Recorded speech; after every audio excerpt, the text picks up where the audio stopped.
Olá, pessoal, comunidade da TV 247, eu sou a Gisele Federici, hoje é dia 1º de setembro, terça-feira, eu estou aqui na companhia do Rui Costa Pimenta, presidente do PCO, para mais uma análise política semanal dos temas da semana, temas de política internacional, e falar um pouco sobre os últimos fatos aí que aconteceram nos últimos dias. Rui, bem-vindo, boa tarde, tudo bem com você? Boa tarde, tudo bem? Tudo tranquilo? Tudo tranquilo, na medida do possível, né, como sempre. Eu não sei se o pessoal está ouvindo um ruído que está vindo do ambiente do Rui, eu estou ouvindo bastante, mas se vocês estiverem ouvindo e estiver atrapalhando, vocês me avisem que eu vou deixar sempre cortado aqui o microfone do Rui enquanto eu estiver falando. Porque enquanto ele fala, tá tudo bem. O problema é quando eu falo e aí o dele estiver aberto. O Heitor Cunha já está comentando aqui, o debate do Rui com o Altman foi bom. Hoje penso que eles teriam mais concordância do que tiveram naquela ocasião. Depois eu vou colocar para o Rui opinar sobre isso aqui. Teve um debate interessante também aqui na TV 247 com presidentes de partidos de esquerda, né? O PCdoB, o PT, o PSOL, o Rui estava aqui também. E o Rui fez uma proposta para uma frente em prol da candidatura, em defesa da candidatura do ex-presidente Lula, e esse é o tema da análise política dessa semana aqui na TV 247, ele vai explicar, vai expor aqui a proposta que ele fez nesse debate. Outros temas que a gente vai tratar aqui, que aconteceram nos últimos dias, é o afastamento do Witzel, o andamento da situação da pandemia de Covid no Brasil, a censura ao GGN, ataque ao DCO também, para quem não conhece o Diário da Causa Operária, mas o público aqui do Análise Política já é super antenado em tudo do PCO, greve dos Correios também, vamos ver se dá tempo de falar de tudo, né? E Estados Unidos, né? Os protestos que têm acontecido lá, e Kenosha, cidade onde aconteceu um atentado de um supremacista branco, um jovem, né? Uma pessoa muito jovem que atirou, que saiu atirando, mais um atentado terrorista que aconteceu na semana passada. Além disso, tem um caso em Santa Catarina também, que a gente vai comentar, onde o Bolsonaro está tentando governar sem que o governante ainda tenha saído de lá, uma operação estratégica lá para tomar o poder. Vamos ver. Bom, vou começar pelo Witzel, Rui. Um dos assuntos mais quentes aqui da semana é o afastamento de um governador de estado por uma decisão monocrática do STJ. Né? A esquerda tem feito, de forma bastante geral, pelo que eu estou vendo, uma análise mais jurídica até, né, do que política, no sentido de que, com todas as críticas que temos ao Witzel e com todas os indícios de que ele possa, sim, ter cometido várias irregularidades, e além das características fascistas dele, essa decisão não teria sido legal, né, adequada, não estaria dentro das regras do sistema político brasileiro, do sistema de legislação mesmo. Um ministro apenas tomou uma decisão de afastar um governador. E agora o caso já foi parar no STF, o presidente do Supremo, Dias Toffoli, deu 48 horas para o STJ se explicar, e já há ministro do STF também se posicionando contra isso. Você está de acordo com essa posição? Qual a sua avaliação sobre esse afastamento do Witzel, que estava ali já num processo político, né, de impeachment, sendo alvo de possível afastamento pela Assembleia Legislativa do Rio de Janeiro? Bom, nós sempre defendemos aqui que no que diz respeito aos direitos democráticos da população, é necessário ter uma política de princípios e não se deixar levar pelo imediatismo assim do partidarismo. Eu gosto desse cidadão, então tudo que ele fizer está bom. Não gosto daquele, tudo que fizerem com ele está bom também. Eu acho que o Witzel, essa figura que você descreveu, é uma figura hedionda, né? Um fascista, que nem o Bolsonaro. autor aí de uma política extremamente repressiva no Rio de Janeiro. Não duvido nada que ele esteja metido em corrupção, mas, ao mesmo tempo, é evidente que o que nós temos aqui não é um problema jurídico, exatamente como aconteceu no golpe de Estado de 2016, como aconteceu com o Lula, no estilo da Lava Jato. Nós não temos aqui um problema jurídico, mas um problema político, né? E para levar adiante uma determinada posição política, passaram por cima de todo tipo de formalidade. O homem supostamente foi eleito governador pelo voto, né? Claro que essas eleições aí ainda muita coisa vai ter que ser esclarecida no futuro, mas enfim, ele foi eleito pelo voto, aí um único juiz destitui o governador, e nós sabemos que isso daí foi feito no interesse do atual presidente da República, Jair Bolsonaro. Então, só esse fato, assim, olhado do ponto de vista técnico, já deveria chamar a atenção de todo mundo. Agora, eu acho que, além disso, nós temos que destacar que há uma grave deterioração do regime político no país. E esses acontecimentos, esse é um acontecimento de primeiríssimo plano, eles acentuam, né, eles mostram, eles evidenciam e fazem avançar também na prática essa decomposição do regime político. Né? Quer dizer, nós temos um regime político onde você simplesmente, de acordo com as conveniências políticas, faz aí uma operação e tira um governador do Estado. Né? Quando nós falamos que o regime político é uma ditadura, tem que levar em consideração isso daí, não tem lei. Né? O judiciário está dominado por elementos de direita. E, obviamente, que a situação de completa dissolução de qualquer tipo de Estado de Direito vai se impondo. Né? Então, ao invés de ser uma notícia positiva, o afastamento do Witzel, ela é uma notícia, pelo contrário, extremamente negativa. Rui, você diria, então, que com toda certeza que essa foi uma armação que vem da família Bolsonaro, que vem ali do clã mesmo.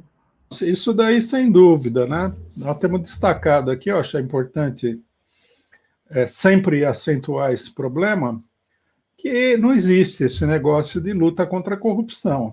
A corrupção, ela domina o regime político brasileiro. Veja o caso da família Bolsonaro. Só que, em alguns casos, a coisa vai e termina num determinado negócio, de um determinado resultado, e ainda por cima com meios claramente ilegais, né? Em outros casos, como é o caso do Bolsonaro, não acontece nada, é uma coisa muito evidente. Né? Veja o caso dessa deputada aí, evangélica, Flor de Lis, né? Não sei se pronuncia assim o nome dela. É assim mesmo. Que ela está se valendo da imunidade parlamentar. A imunidade parlamentar não funcionou em nenhum caso para os militantes do PT que foram perseguidos pela Lava Jato. Não é uma coisa interessante? Quer dizer, não tem lei. O que tem, né, são grupos que atuam dentro do sistema judiciário, do sistema parlamentar, etc. e tal, que fazem o que querem. Nós podemos até juntar aí, né? Nós temos a questão da greve do Correio na pauta, mas vou até adiantar, porque serve como um exemplo do que está acontecendo no país. Na questão da greve dos Correios, a direção dos Correios entrou no STF, né, para invalidar o acordo coletivo, que teria duração de 2 anos. É um acordo entre trabalhadores e a empresa, né, um acordo formal, um acordo feito conforme todas as formalidades. O Toffoli simplesmente decidiu que o acordo não tinha mais validade, né, que ele não iria valer por 2 anos. E por que ele decidiu isso daí? Porque a empresa pediu, porque o os bolsonaristas estão atacando os trabalhadores em todos os lugares, e pronto. Quer dizer, não tem lei, não tem nada, é um faroeste, né? É um salve-se quem puder. Isso, ainda sobre os governadores, é curioso que isso aconteça dentro do ninho da extrema-direita, né? Ou seja, uma briga política que motivada por um político de extrema-direita, o fascista Mor, né, que está no Planalto, nem quero dizer que ele seja o maior fascista, mas ele é o que tem mais poder hoje, e que comanda o afastamento de outro político fascista de extrema-direita e não um governador de esquerda, né, coisa do tipo. É curioso que isso tenha acontecido, né? E aí eu te faço uma pergunta. Você avalia, sem te pedir nenhuma bola de cristal aí, que possa vir uma sequência ou pelo menos uma próxima ação contra algum outro governador adversário? Porque há embates públicos com alguns governadores. Os principais eram São Paulo e Rio de Janeiro, né? O governador João Dória, aqui em São Paulo, e do Rio, os dois com características também, né, incluindo São Paulo aí, é que Dória se passa de mais limpinho, mas é também fascista de extrema-direita. Mas você acredita que possa virar um método do governo Bolsonaro de afastar os adversários de seus cargos, mesmo que eles sejam governadores?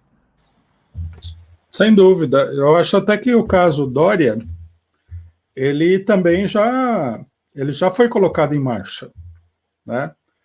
O Bolsonaro foi para cima do Dória. E, em grande medida, foi o confronto dele com o Dória que gerou aquela crise dele com o STF, né? O ministro que é do PSDB, que é ligado ao Dória, que era secretário do governador do PSDB, o Alexandre de Moraes, ele lançou uma série de iniciativas contra o Bolsonaro. Eu acredito que ali se deu uma queda de braço entre os bolsonaristas e o Dória, né? Onde se chegou finalmente num acordo. O acordo foi: você me deixa em paz e eu te deixo em paz, né? A gente viu que o processo contra o Dória não evoluiu e o processo contra o Bolsonaro também não evoluiu. Quer dizer, concluiu-se aí um acordo, porque as forças eram relativamente equivalentes, né? Agora, isso só depõe contra a ideia de que nós estejamos num regime democrático. É um problema de força. Quem não tem força não vai se dar bem, né?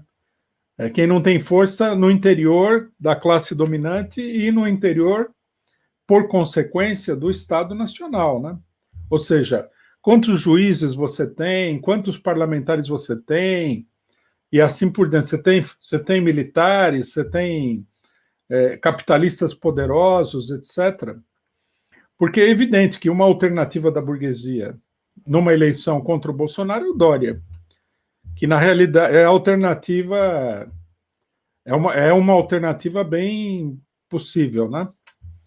Então, quer dizer, já houve essa tentativa de tirar o Dória e eu acho que isso vai continuar. O país ele está vivendo uma situação onde é uma luta bruta de força.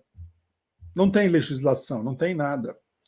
Quando se trata, eu dei o exemplo do Toffoli para mostrar que quando se trata dos trabalhadores, não há nenhuma cerimônia, não há nenhuma formalidade. Eles simplesmente passam por cima do direito dos trabalhadores, rasgam um contrato que foi assinado pela empresa e pelos trabalhadores, como se esse contrato não existisse. Se você quiser despejar um assentamento do MST, coisa que acontece quase todo dia, se você quiser quebrar uma greve aí pela força e tudo mais, isso é extremamente fácil. O mais complicado é quando os tubarões entram em luta um com o outro, né? Dória versus Bolsonaro. Mas o Witzel, no caso, o Witzel era café pequeno, né? O Witzel não tinha o sistema político do Dória, que herdou todo aquele aparato político do PSDB. O Witzel era um recém-chegado, foi eleito, numa certa medida, com o apoio do próprio Bolsonaro, então ele é indefeso, então ele caiu rapidamente, né? Essa é a situação que nós estamos vivendo. Eu acho que é importante destacar isso daqui para combater o ilusionismo que o pessoal vive na situação política, de que tudo vai se resolver tranquilamente, de que você vai ter... Agora vem as eleições municipais. A eleição municipal vai ser uma selvageria jurídica e política, já está sendo, na realidade, né? Total. E a esquerda nem para denunciar esse fato. Eles estão simplesmente aí fazendo campanha, né? Elejo o meu prefeito, elejo o meu governador, tal, sendo que elejo o meu vereador, sendo que a Câmara está armada aí para um golpe extraordinário. E a coisa vai se aprofundar, né?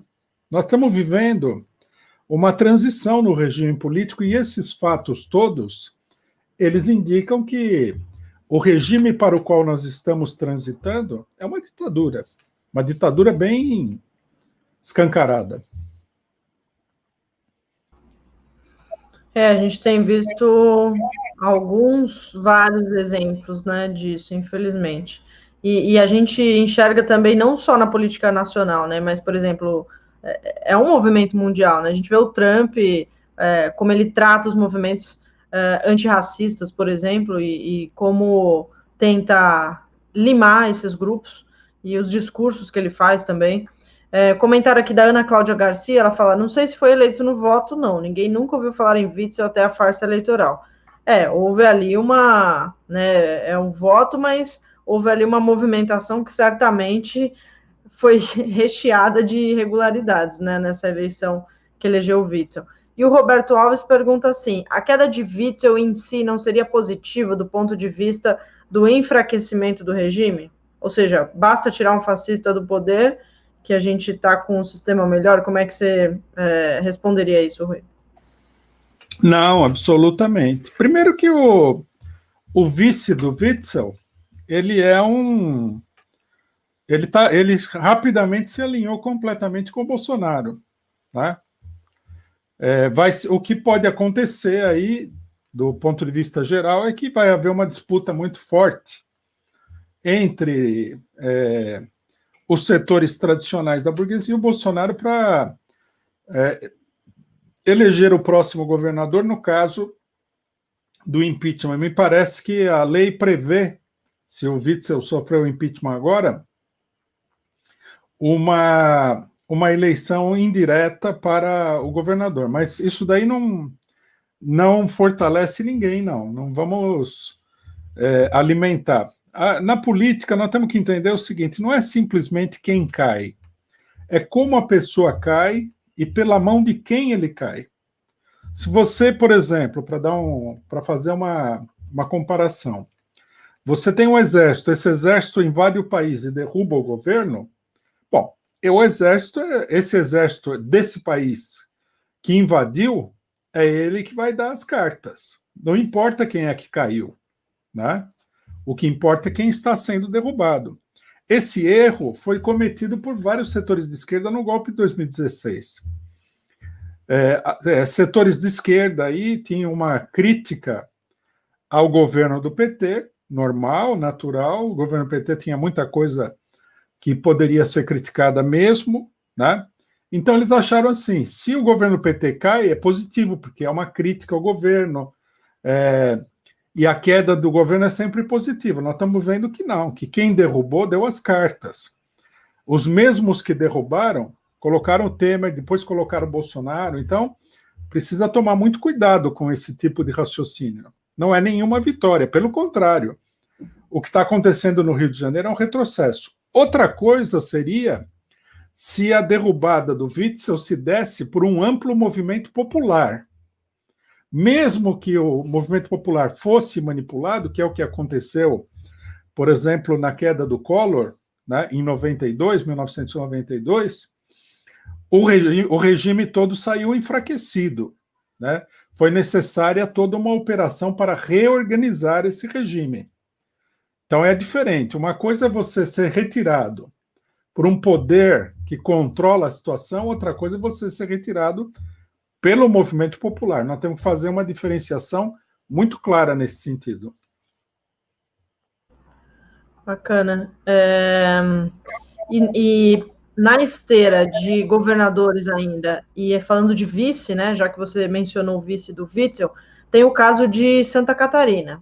Santa Catarina aconteceu o seguinte, né, o governador, que é o Carlos Moisés, que é um militar também, é um bombeiro aposentado, que como o Witzel se elegeu na onda conservadora do bolsonarismo de 2018 e também era uma figura desconhecida, ele também, assim como o Witzel, é alvo de um processo de impeachment lá na Assembleia Legislativa do Estado. E um processo meio questionável, né, eu diria. E nos bastidores, o Bolsonaro está tentando salvar a vice, que é a Daniela, e eu não vou pronunciar o sobrenome dela aqui, que talvez eu não saiba, que é uma bolsonarista radical. O Bolsonaro está, assim, os aliados, né, do Bolsonaro estão tentando salvar a vice do processo para que ela assuma no lugar do governador. Dá para fazer essa comparação? Tem todas essas semelhanças, né, Rui? Eu acho que é muito parecido o caso de Santa Catarina, né? Inclusive, a gente vê, né? É um caso atrás do outro. Você levanta aí uma denúncia de corrupção e pronto, já você começa a mudar, né, o regime político. Muda quem foi eleito, quem não foi eleito. E veja bem, tudo isso daí na véspera de eleições municipais. Não há dúvida nenhuma de que há interesses relativos à eleição municipal. Só que nesse caso não parece ser o Bolsonaro que esteja comandando a destituição do atual governador de Santa Catarina, embora ele tenha rompido com o Bolsonaro, né? A situação parece mais incerta. Será que o Bolsonaro vai estabilizar a vice-governadora, que é uma aliada dele, sendo que o outro rompeu com ele, etc. e tal? Precisaria ver, mas o fato é que, tanto de um lado como do outro, é uma manobra antidemocrática, né? A princípio, salvo situações extremamente excepcionais, a mudança dos governos deveria se dar pelo voto e não pelo judiciário, né? O governador de Santa Catarina, o governador do Rio de Janeiro, formalmente foram eleitos com alguns milhões de votos. Aí vem um juiz, no caso do Rio de Janeiro, e tira a pessoa.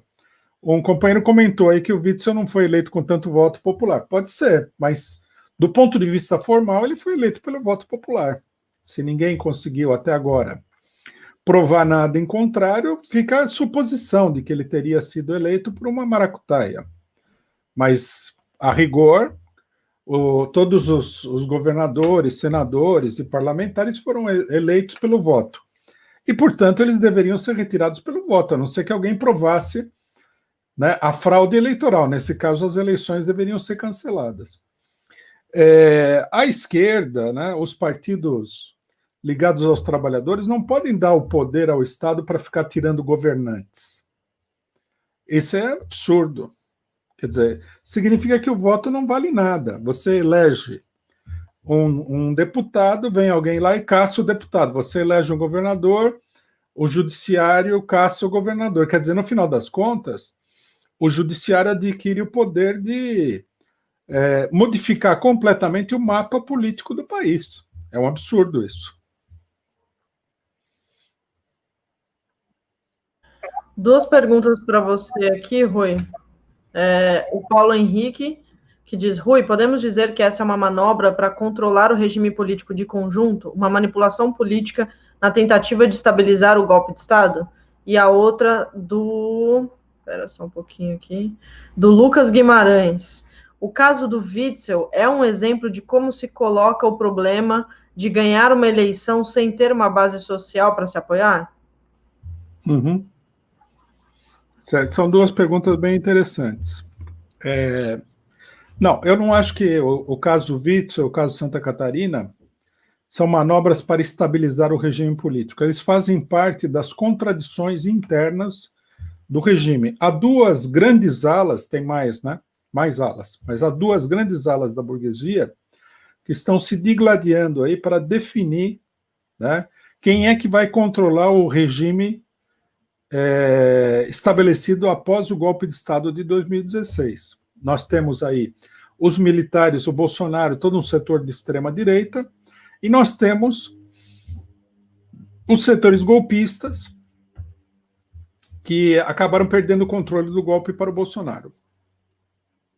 Então, eles estão numa guerra, e essa guerra visa, primeiro, controlar o Estado, nesse primeiro momento, e, em segundo lugar, definir a eleição 2022. A guerra se intensifica agora porque nós estamos na véspera da eleição. Você derruba um governador, isso vai ter um efeito enorme na eleição. Os partidários do governador não vão receber o apoio da máquina estatal, que normalmente pesa muito numa eleição, né? Então,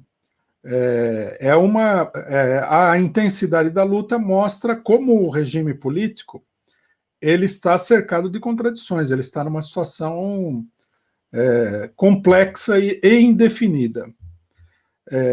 A segunda questão que foi levantada do Witzel é assim mesmo, né? Uma conclusão que nós podemos tirar da queda do Witzel é que o homem caiu sem o outro também, né? Vale para os dois, vale para o governador de Santa Catarina e vale para o Witzel. Foram pessoas que foram eleitas de maneira muito artificial. Ele não tem apoio popular. Por isso, na hora H, o juiz nem hesita de riscar o Witzel do mapa, porque ele sabe que o apoio do Witzel vinha só de cima. Não tendo mais esse apoio de cima, ele não vale nada, ele não tem apoio social nenhum. Isso daí deve também alertar todo mundo para o fato de que as eleições têm um caráter muito artificial, né? Eu volta e meia, eu ouço assim, não, porque os partidos com maior voto, isso é tudo, curral eleitoral, é voto comprado, é campanha feita de cima para baixo, não tem popularidade nenhuma. Quem que vai chorar no Rio de Janeiro pela queda do Witzel? Quem que está chorando lá? Não tem ninguém, tem nada. Na medida em que nem o grupo ligado à Rede Globo no Rio de Janeiro, nem o grupo ligado ao Bolsonaro apoia o Witzel, ele caiu e nem fez barulho na hora que bateu no chão. Tem um comentário aqui do José Morelli, que faz um elogio aqui a você, dizendo: Rui foi de longe o melhor analista no debate da frente de esquerda. Infelizmente, outras lideranças e analistas continuam a achar que a saída se dará pela via parlamentar. E aí, falar em frente de esquerda, eu queria que a gente passasse para o tema que você propôs num programa aqui na TV 247, semana passada, com outros presidentes de partidos, a Gleisi, do PT, a Luciana Oliveira, do PCdoB, e o Juliano, do PSOL, né? Em que você propôs uma frente em defesa da candidatura do ex-presidente Lula em 2022. Queria que você explicasse isso, como é que seria composta essa frente. Todo mundo sabe que acompanha o programa aqui, que a nossa preocupação maior é encontrar uma via para uma ampla mobilização popular contra o regime golpista, ou seja, contra os golpistas, contra o golpe de Estado de 2016 e contra a ditadura que está se formando no país, né? A maior parte da esquerda não consegue assimilar isso daí, continua se comportando no padrão anterior, né? É meio que uma repetição daquilo que nós vimos antes do golpe, quando nós falávamos que estava em marcha um golpe de Estado e o pessoal achava que não ia acontecer nada e tal, era uma coisa muito estranha.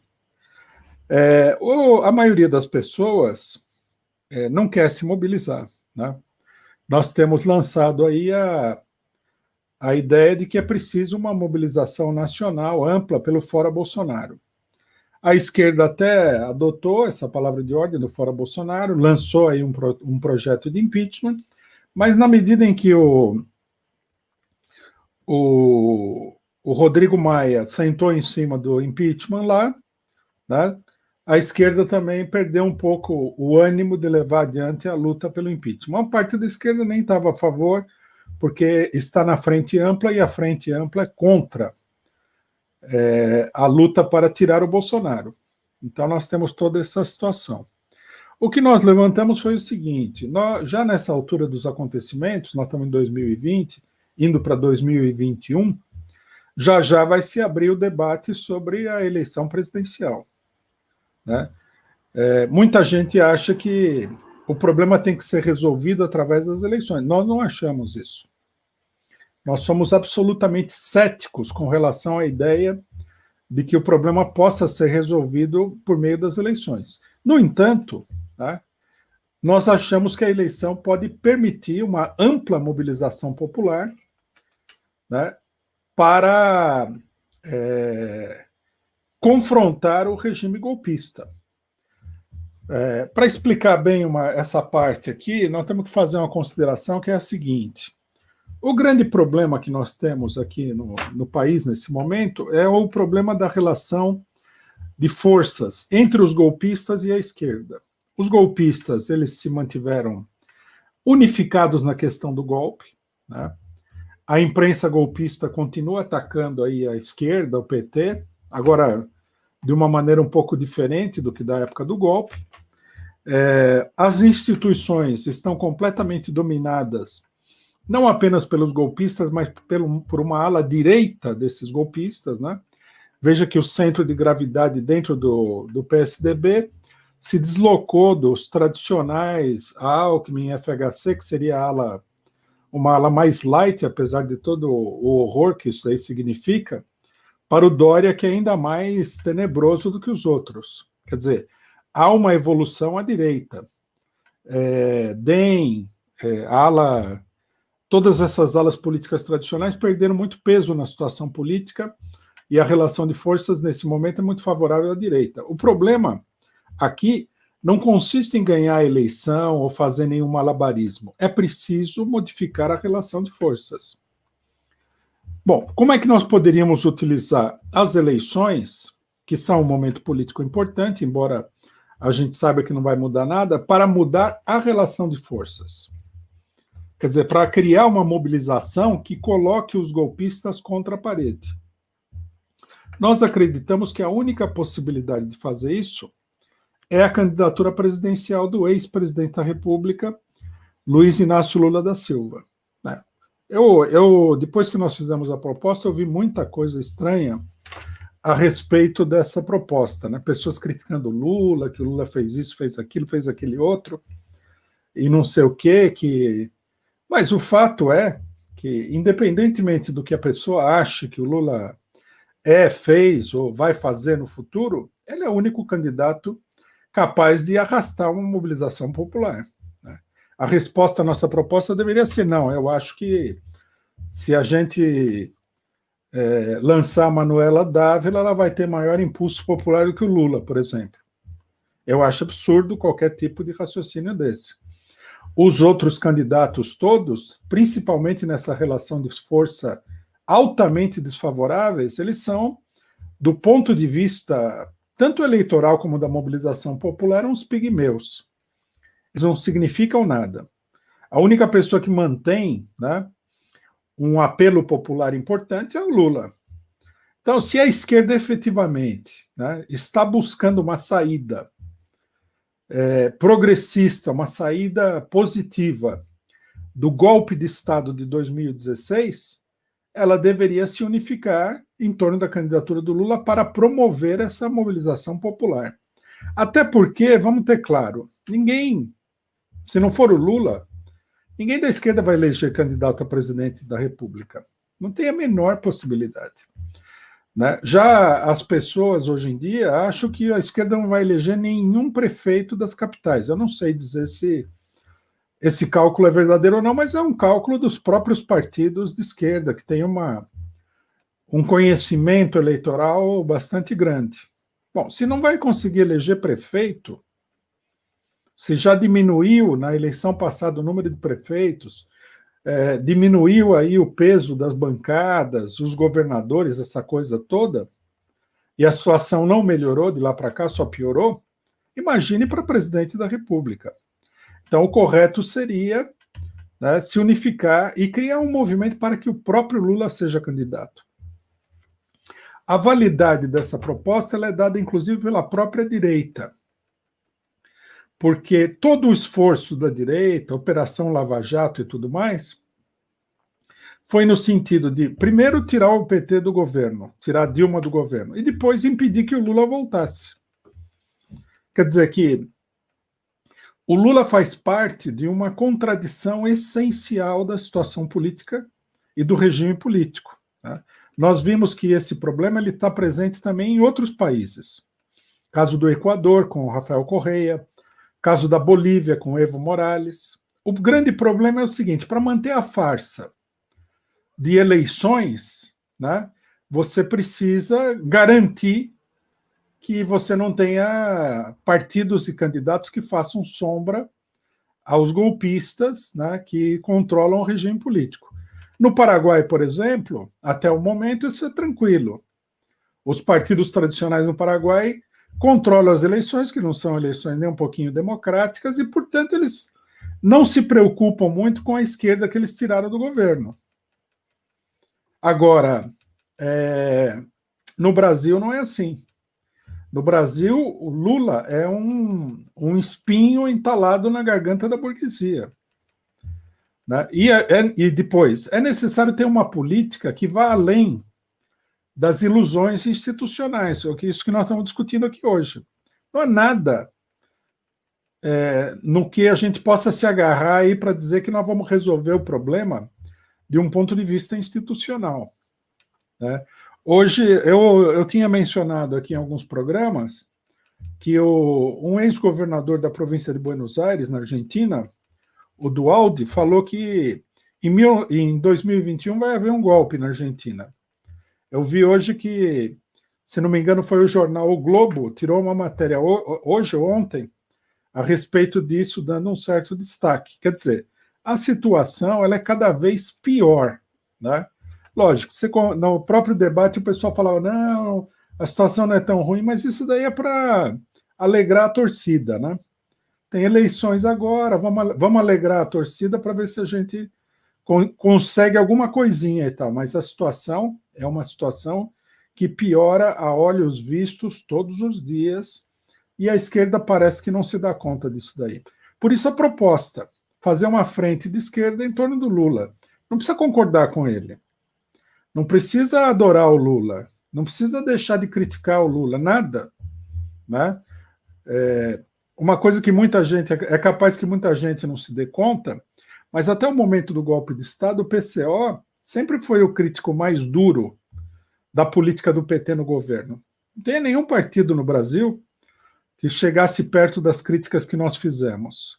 Mas você não pode confundir também, né, críticas que você faz com a política que é necessário levar adiante. O Lula é um instrumento que pode permitir uma ampla mobilização popular, principalmente se a esquerda se unificar em torno dele.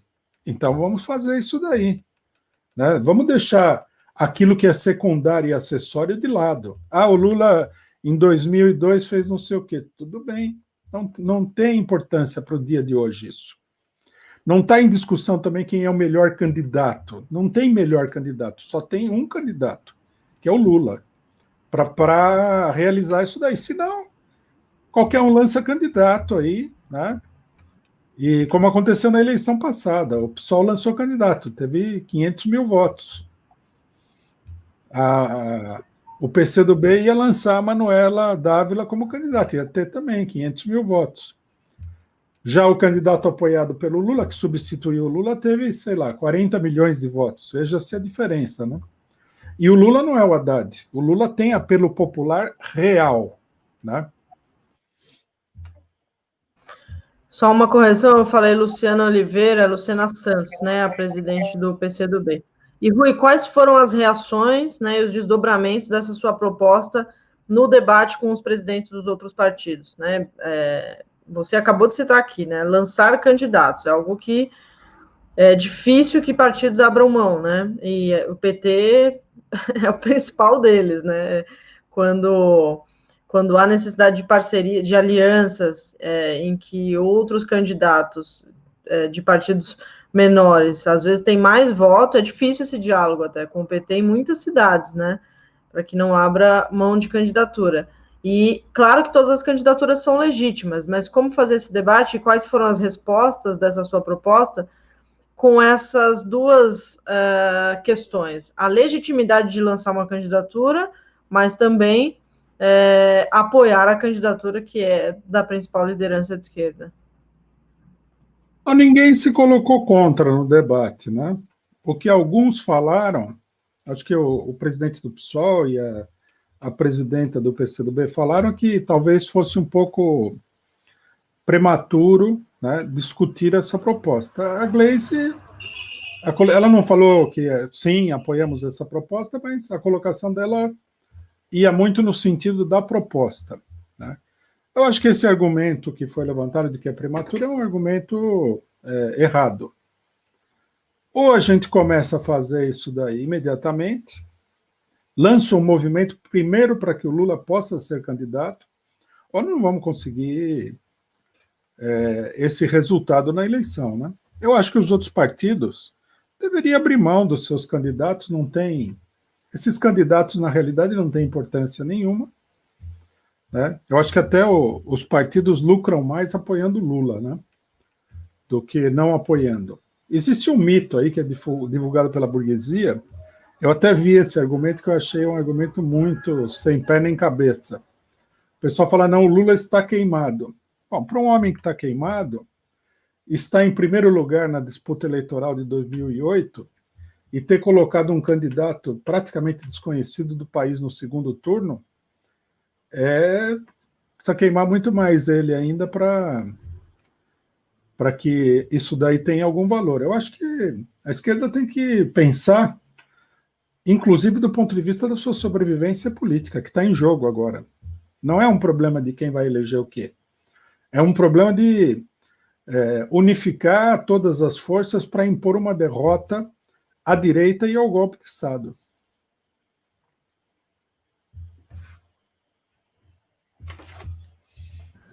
Tem mais alguns superchats aqui. Um é o Rodrigo Pedro, que está fazendo uma denúncia aqui. Gisele tem um perfil no chat que é do mesmo IP, Juliana Castro, que toda terça vem ofender o Rui. Inseticida nela. Vou dar uma olhada aqui.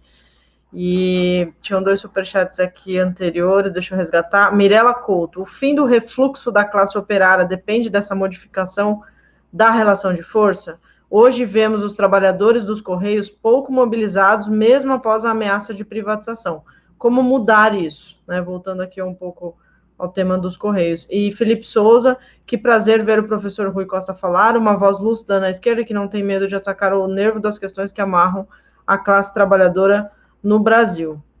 Então, eu te passo para responder essa pergunta da Mirella e depois a gente fala um pouco sobre essa censura ao GGN e ao DCO também. Pode ser?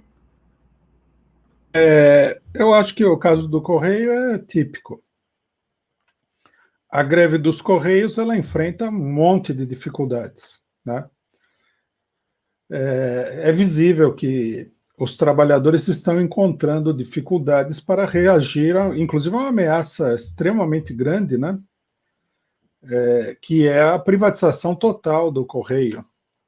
Uma ameaça que está aí sobre a cabeça dos trabalhadores dos Correios. A greve ela não é uma greve total, né? Quem conhece o movimento sindical sabe que um dos problemas para a greve é que uma parcela das lideranças sindicais joga contra o movimento, né? Está aliado aos patrões aí e joga contra o movimento. Tem muito disso, né? E não há também uma força política coerente para levar adiante a greve. Quer dizer, o problema das direções, da organização dos trabalhadores, faz parte desse quadro, né? Mas eu também não acho que se as direções tivessem uma política correta, a luta poderia se expandir, abriria caminho para modificar algumas coisas na situação política, mas não seria a solução para todos os problemas, né? Para reverter a situação, é preciso chamar as massas para a ação em torno das questões candentes da situação política. Acho que O fora Bolsonaro é uma arma nesse sentido. Seria necessário, e, por exemplo, no Correio não está colocado no meio da campanha salarial o problema do fora Bolsonaro. A greve é muito despolitizada nesse sentido. E em outras categorias sindicais também, os sindicalistas e os partidos de esquerda, eles ficam reduzidos aí a reivindicações imediatas de caráter econômico e tudo mais. Não procuram dar uma envergadura política ao movimento. Então, seria preciso criar, né, um movimento de diversos setores para levar uma mobilização popular. O Fora Bolsonaro tem aberto. Né? É preciso levar adiante a luta pelo Fora Bolsonaro. E a questão das eleições é também uma oportunidade para promover essa mobilização. Se nós fizermos uma campanha para que os processos contra o Lula, que já se mostraram aí totalmente fajutos, sejam derrubados e o Lula possa ser candidato, e isso daí tiver um apelo popular, a gente conseguir mobilizar amplos setores, né? É uma oportunidade, é uma possibilidade. Isso daí pode modificar a relação de forças. Né? Há uma série de ações políticas que podem modificar a relação de forças. O grande problema é que a maior parte da esquerda não age. Para eles é só eleição, discurso parlamentar e coisa que tal. Agradecer aqui o superchat do Luiz Ferreira e pedir para você comentar, Rui, essa polêmica que tem sido noticiada desde o final de semana contra o site do Luiz Nassif, o GGN, uma censura imposta por um grupo privado, né? Um banco, o BTG Pactual, conseguiu com uma ação judicial que o site retire todas as matérias a respeito da empresa, né? Da instituição bancária. E falar também sobre o caso do DCO, Diário da Causa Operária, que vocês têm, inclusive, coletado vários vídeos de apoio, né? O caso do Luiz Nassif é uma ditadura, né? Se você tem uma imprensa que não pode fazer denúncias, o papel da imprensa não é julgar ninguém, né? No caso, falar ele fez, ele deixou de fazer. Mas a denúncia é uma coisa que a imprensa tem que fazer. É uma coisa perfeitamente legítima. De qualquer imprensa, de qualquer tamanho, de qualquer tipo. Como a denúncia é contra o ministro da Economia, do Bolsonaro, e contra a instituição a qual ele está ligado, retiraram várias matérias do site. Né? Isso daí é extremamente grave. Isso aí é acompanhado por uma série de outras ações que a gente sabe que acontecem, né? Há um número muito grande de ataques contra, né, órgãos da esquerda na internet e tudo mais. Muito grande. Nós sofremos um ataque, tentaram destruir o site, apagando as matérias e tudo mais, uma invasão um pouco diferente do que acontece, e sofremos um segundo ataque. Ao fazer a campanha, nós percebemos aí que há muita gente que sofre esses ataques. Seria necessário fazer uma divulgação muito mais ampla de tudo isso. Né? É preciso denunciar, porque a denúncia mobiliza, esclarece, cria uma opinião, né? Exerce uma pressão sobre a ditadura que está levantando a cabeça no Brasil e tudo mais. Né? Eu acho que é uma questão de primeiríssimo plano e, infelizmente, ela tem muito pouco destaque. A imprensa golpista, logicamente, que não fala nada disso, né? Nem vai falar, e a esquerda, em geral, também não fala muita coisa. Né? No nosso caso, nós fizemos uma campanha, então, por força da campanha, muitas pessoas se pronunciaram. Não é que elas se pronunciaram forçadas, não é nada disso. Elas se pronunciaram de muito boa vontade, por solidariedade. Mas é lógico, o cidadão está lá vivendo a vida dele cheio de problemas. Tá? Se você não organiza uma campanha, ele acaba passando aquilo lá. Né? O negócio do GGN também mereceria uma campanha igual a que nós estamos fazendo em defesa do nosso órgão de imprensa. Sem imprensa, a imprensa é o que, nesse momento, é o que mais a gente tem para reagir aí à direita. Né? Vê que os sindicatos têm uma dificuldade grande de se mobilizar, não há mobilização de rua, quer dizer, a gente tem a imprensa, é uma trincheira de luta que é muito importante. Imagina se isso daí for completamente calado, ainda tem a lei das fake news, um monte de coisa acontecendo aí para calar a voz de todo mundo.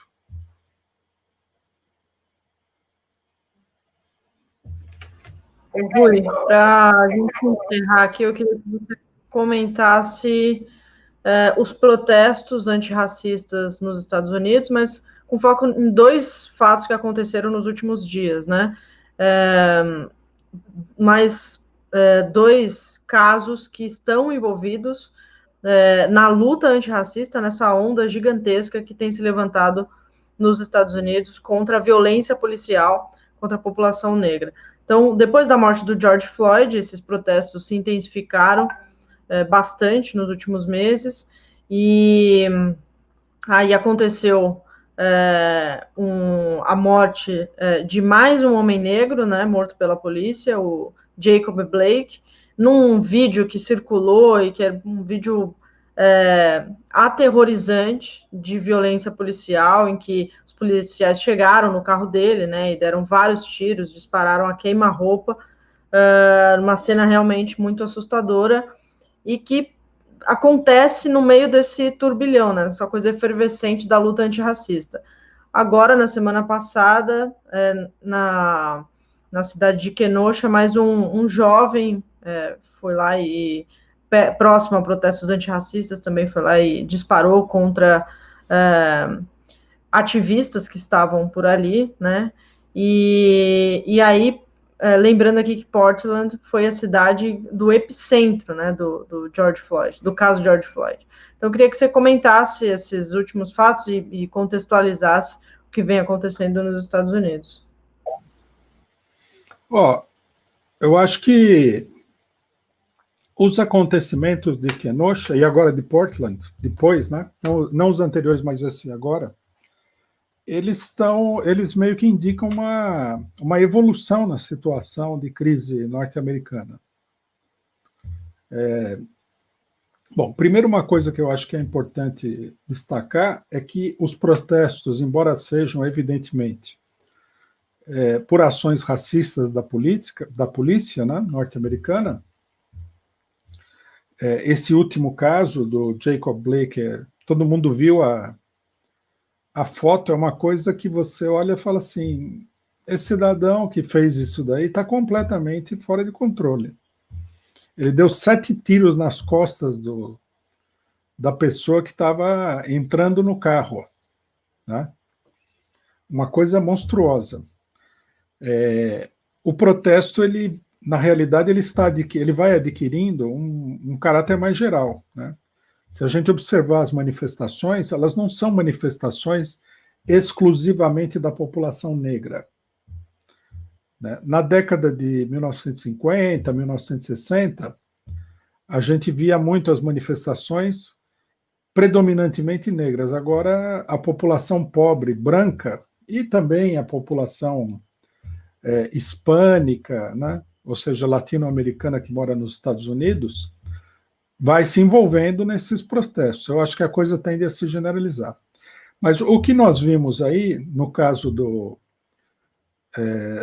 Blake, no caso de Kenosha, é que, à medida que se desenvolveu uma manifestação extremamente furiosa contra esse ato, que a gente tem que aprovar integralmente, né? Eles queimaram edifícios, foi uma coisa... É uma pena que essas manifestações elas não tenham maior objetividade. Por exemplo, invadiu a sede da prefeitura, do governo, da polícia.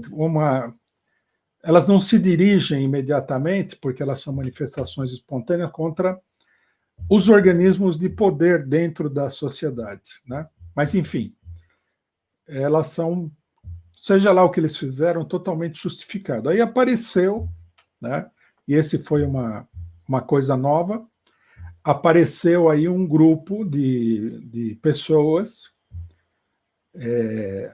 que ninguém sabe quem é exatamente, se apresentaram como sendo cidadãos armados, chegaram a falar que havia 3.000 pessoas para ajudar a polícia, e uma dessas pessoas atirou nos manifestantes, matou um e feriu o outro. E um outro elemento armado também matou um terceiro manifestante. Isso aí é interessante porque a coisa passou da polícia para uma organização que pode ser mais ou menos formal da extrema-direita. Quer dizer, a coisa nos Estados Unidos, a menos que o governo norte-americano, os governos estaduais e municipais tomem uma ação muito drástica, ela evolui para uma verdadeira situação de guerra civil. Aí nós tivemos a confirmação disso em Portland, onde se encontrou aí uma manifestação do movimento do Vidas Negras com uma manifestação de extrema-direita. E alguém de dentro do movimento de Vidas Negras atirou e matou um manifestante branco. Quer dizer, nós estamos aí no umbral de uma verdadeira guerra civil. Né? E nos Estados Unidos, ao contrário do que acontece no Brasil, né, uma boa parte da esquerda, da população que protesta e tudo mais, já entendeu que ou você vai para a manifestação armado, ou você é uma vítima. Eu citei, na sexta-feira passada, eu fiz uma análise internacional, que é transmitida também pela TV 247 agora, onde eu citava um jornalista da esquerda norte-americana, que não é nenhum revolucionário, nenhum incendiário nesse sentido, ele falava que isso daqui parece os começos de uma guerra civil. E os manifestantes, na medida em que eles estejam desarmados, eles perdem. Isso foi antes de Portland. Quer dizer, a questão de Portland confirma essa avaliação. O país está aí à beira de deflagrar uma situação de guerra civil, com tiroteio nas ruas e tudo mais. Nós temos que lembrar que nos Estados Unidos, né, o número de armas que está em mãos da população é muito grande. Não vai ser assim uma coisa que a polícia vai na rua e todo mundo vai levar gás de pimenta na cara e vai embora. Não vai ser assim, não. Se a coisa se expandir, se ela se intensificar, é possível que essas grandes mobilizações se transformem numa luta armada nas cidades norte-americanas. Não é difícil. Não vou dizer que vai acontecer necessariamente, mas nós estamos num momento que aponta claramente nesse sentido. Ótima análise sobre essa situação dos Estados Unidos e a gente não sabe aí quanto tempo isso dura ainda, né? E qual a intensidade, porque com esses discursos que o Trump tem feito de tentar minar completamente esses movimentos antirracistas, a coisa pode ficar ainda muito mais perigosa, né? Porque inflama ainda mais a revolta e os protestos que têm acontecido. Tinha um superchat aqui do José Morelli. E outra coisa, tem que cobrar a mídia independente para radicalizar mais na agitação e enfrentamento contra o golpe. A luta deve ser concreta. E teve um último que eu perdi aqui, mas eu já recupero. Vou passar para o Rui fazer a despedida dele, dizer as últimas palavras e se quiser mencionar algum tema que eu não perguntei também, fica à vontade. Enquanto isso, eu resgato o último superchat aqui. Não, eu acho que tem muita coisa para falar. É até difícil de selecionar. O que a gente não falou hoje, vamos pegar da próxima semana. Tá, acho que teve um tema que a gente acabou não falando hoje, que foi o projeto dos outdoors aqui em São Paulo, mas fica à vontade, pode falar sobre isso. A gente estende um pouquinho aqui. Vamos deixar para a semana que vem, que isso aí é um tema mais complexo. Tá bom. O superchat aqui era do Desculpa, me mutei em vez de mutar o Rui. Do Cássio André Machado, que ele fala: aprecio os comentários do Rui, mas acho que o Lula já deu muito pelo Brasil. Agora é hora de atacar esses medíocres pseudos patriotas da Lava Jato. Acho que não são excludentes essas coisas, né? Principalmente se tratando de Lula e Lava Jato, já que o Lula foi perseguido pela Lava Jato. Aliás, hoje, um tema super quente, né, Rui? É a saída do Deltan da Lava Jato. Então, se você puder fazer só um comentário rápido sobre isso, a gente encerra com essa sua fala. Eu acho que nós temos que esperar um pouquinho para ver se que vai haver uma decisão aí, né? É capaz que acabe a Operação Lava Jato. Tudo bem que isso daí também faz parte do enfrentamento entre alas da burguesia, mas tem uma componente aí que desmoralizou muito a Lava Jato, que são as denúncias de fraude da Lava Jato e o fato dela ter sido dirigida para apoiar o golpe, condenar o Lula, né? Eu acho que a Lava Jato está morrendo aí, principalmente desse embate, né? Não dava para sustentar mais uma operação como essa, principalmente tendo um setor da burguesia contra. Legal, maravilha. Depois a gente explora mais os desdobramentos disso, que certamente virão. Agradecer aqui a Maria Isabel, que chegou como assinante. Seja bem-vinda, Maria Isabel. E agradecer ao Rui e todo mundo que assistiu aqui e acompanhou esse programa. Até terça que vem, Rui. Até mais. Até a semana que vem. E agora a gente está retransmitindo suas análises internacionais também, né? Então, o pessoal pode ver o Rui aqui, não é ao vivo, né, com moderação de comentários e tudo, mas se bem que vocês olham os comentários daqui também, né? Então, vocês podem ficar aqui ativos no chat, podem mandar comentários que acompanham nas duas lives, tanto na TV do PCO, no canal do YouTube do PCO, quanto aqui na TV do PCO, a gente transmite ao mesmo tempo. Vamos tentar fazer essa semana também. Valeu, Rui, abraço. Um abraço. Tchau, tchau.